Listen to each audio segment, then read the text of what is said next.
منٹو کے شاہکار افسانوں میں سے ایک افسانہ توبہ ٹیک سنگھ۔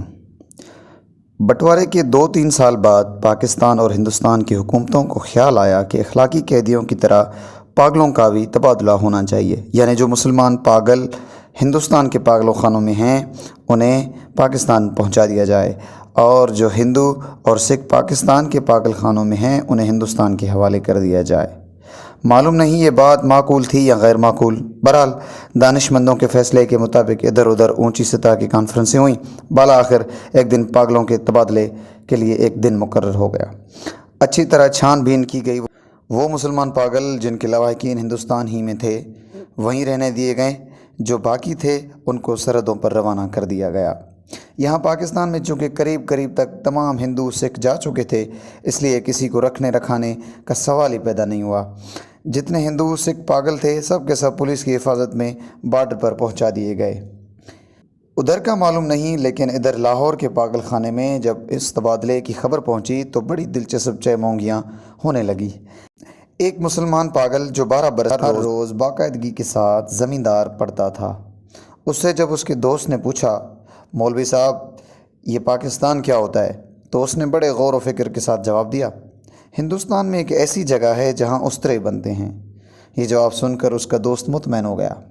اسی طرح ایک سکھ پاگل نے ایک دوسرے سکھ پاگل سے پوچھا، سردار جی ہمیں ہندوستان کیوں بھیجا جا رہا ہے، ہمیں تو وہاں کی بولی بھی نہیں آتی۔ ایک دن نہاتے نہاتے ایک مسلمان پاگل نے پاکستان زندہ باد کا نعرہ اس زور سے بلند کیا کہ فرش پر پھسل کر گر اور بے ہوش ہو گیا۔ بعض پاگل ایسے بھی تھے جو پاگل نہیں تھے، ان میں اکثریت ایسے قاتلوں کی تھی جن کے رشتہ داروں نے افسر کو دے دلا کر پاگل خانے بھجوا دیا تاکہ پھانسی کے پھندے سے بچ جائیں۔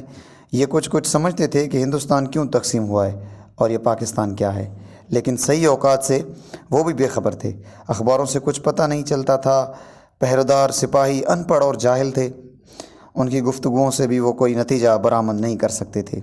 ان کو صرف اتنا معلوم تھا کہ ایک آدمی محمد علی جناح ہے جس کو قائد اعظم کہتے ہیں، اس نے مسلمانوں کے لیے ایک علیحدہ ملک بنایا ہے جس کا نام پاکستان ہے۔ یہ کہاں ہے، اس کا محل وقوع کیا ہے، اس کے متعلق وہ کچھ نہیں جانتے تھے۔ یہی وجہ ہے کہ پاگل خانے میں وہ سب پاگل جن کا دماغ پوری طرح معاف نہیں ہوا تھا اس مغمسے میں گرفتار تھے کہ وہ پاکستان میں ہیں یا ہندوستان میں ہیں۔ اگر ہندوستان میں ہے تو پاکستان کہاں ہے، اگر وہ پاکستان میں ہے تو کیسے ہو سکتا ہے کہ وہ کچھ عرصہ پہلے یہیں رہتے ہوئے بھی ہندوستان میں تھے۔ ایک پاگل تو پاکستان اور ہندوستان اور پاکستان کے چکر میں کچھ ایسا گرفتار ہوا کہ اور زیادہ پاگل ہو گیا۔ جھاڑو دیتے دیتے ایک درخت پر چڑھ گیا اور ٹہنے پر بیٹھ کر 2 گھنٹے مسلسل تقریر کرتا رہا جو پاکستان اور ہندوستان کے نازک مسئلے پر تھی۔ سپاہیوں نے اسے نیچے اترنے کو کہا تو وہ اور اوپر چڑھ گیا۔ ڈرایا دھمکایا گیا تو اس نے کہا، میں ہندوستان میں رہنا چاہتا ہوں نہ پاکستان میں اسی درخت پر ہی رہوں گا۔ بڑی ہی مشکلوں کے بعد جب اس کا دورہ سرد پڑا تو وہ نیچے اترا اور اپنے ہندو دوستوں سے گلے مل کر رونے لگا، اس خیال سے کہ اس کا دل بھر آیا تھا کہ وہ اسے چھوڑ کر ہندوستان چلے جائیں گے۔ ایک MS پاس ریڈیو انجر میں جو مسلمان تھا وہ دوسرے پاگلوں سے بالکل الگ تھلگ باغ کی ایک خاص روش پر سارا دن خاموش ٹہلتا رہتا تھا۔ یہ تبدیلی نمودار ہوئی کہ اس نے تمام کپڑے اتار کر دفعہ کے حوالے کر دیے اور ننگ دھڑنگ سارے باغ میں چلنا شروع کر دیا۔ چنوٹ کے ایک موٹے مسلمان پاگل نے جو مسلم لیگ کا سرگرم کارکن رہ چکا تھا اور دن میں 15-16 مرتبہ نہایا کرتا تھا، ایک لخت یہ عادت ترک کر دی۔ اس کا نام محمد علی تھا۔ چنانچہ اس نے ایک دن اپنے جنگلے میں اعلان کر دیا کہ وہ محمد علی جناح قائد اعظم ہی ہیں۔ اس کی دیکھا دیکھی ایک سکھ پاگل ماسٹر تارا سنگھ بن گیا۔ قریب تھا کہ اس کے جنگلے میں خون خرابہ ہو جائے، مگر وہ دونوں کو خطرناک پاگل قرار دے کر علیحدہ بند کر دیا گیا۔ لاہور کا ایک نوجوان ہندو وکیل تھا جو محبت میں ناکام ہو کر پاگل ہو گیا تھا۔ جب اس نے سنا کہ امرتسر ہندوستان میں چلا گیا ہے تو اسے بہت دکھ ہوا۔ اسی شہر کی ایک ہندو لڑکی سے اسے محبت ہوئی تھی، گو اس نے اس وکیل کو ٹھکرا دیا، مگر دیوانگی کی حالت میں وہ اس کو نہیں بھولا تھا۔ چنانچہ وہ ان تمام ہندو اور مسلم لیڈروں کا گالیاں دیتا تھا جنہوں نے ملا کر ہندوستان کے 2 ٹکڑے کر دیے۔ اس کی محبوبہ ہندوستانی بن گئی اور وہ پاکستانی بن گیا۔ جب تبادلے کی بات شروع ہوئی تو وکیل کو کئی پاگلوں نے سمجھایا کہ وہ دل برا نہ کرے، اس کو ہندوستان ہی بھیجا جائے گا، اس ہندوستان میں جہاں اس کی محبوب رہتی ہے۔ مگر وہ لاہور چھوڑنا نہیں چاہتا تھا، اس لیے کہ اس کا خیال تھا کہ امرتسر میں اس کی پریکٹس نہیں چلے گی۔ یورپین وارڈ میں 2 اینگلو انڈین پاگل تھے۔ ان کو جب معلوم ہوا کہ ہندوستان کو آزاد کر کے انگریز چلے گئے ہیں تو ان کو بہت صدمہ ہوا۔ وہ چھپ چھپ کر گھنٹوں آپس میں اس اہم مسئلے پر گفتگو کرتے رہتے کہ پاگل خانے میں اب ان کی حیثیت کس قسم کی ہوگی۔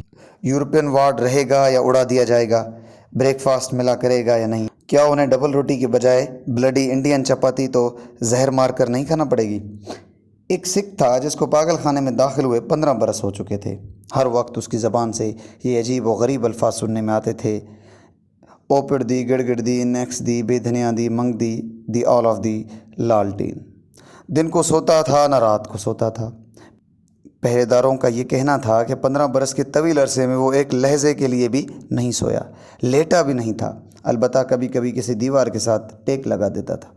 ہر وقت کھڑا رہنے سے اس کے پاؤں سوج گئے تھے، پنڈلیاں بھی پھول گئی تھیں، مگر اس جسمانی تکلیف کے باوجود لیٹ کر آرام نہیں کرتا تھا۔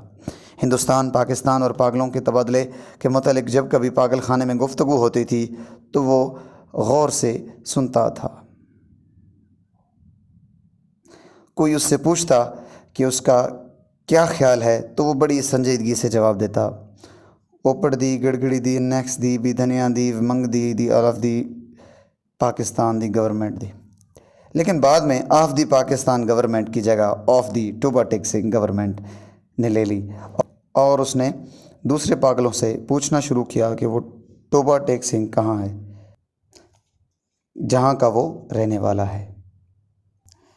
اور ناظرین، یہ ٹوبا ٹیک سنگھ کہاں ہے یہ افسانہ کنٹینیو کریں گے پارٹ 2 میں۔ یہ پارٹ 1 اتنا تھا۔ میرا چینل سبسکرائب کرتے رہیں، اس کو شیئر کرتے رہیں تاکہ ایسی ویڈیوز آپ کو ملتے رہیں۔ شکریہ۔